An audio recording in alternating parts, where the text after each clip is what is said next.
Je crois que le problème aujourd'hui d'un Macron, ce ne sont pas les gens qui s'en vont, ce sont les gens qui restent. Moi, j'ai 57 ans, je peux parfaitement comprendre qu'on a envie de se barrer. Oui. Bon, simplement, je rappelle que l'histoire, elle est toujours faite par des gens qui ne peuvent pas se barrer, qui n'ont pas le temps et la capacité d'adaptation et surtout qui ne comptent pas. C'est-à-dire qu'ils prennent le réel dans la gueule.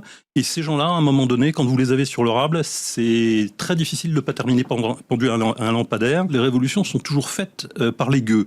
Elles sont toujours faites par des gens qui n'ont pas le choix.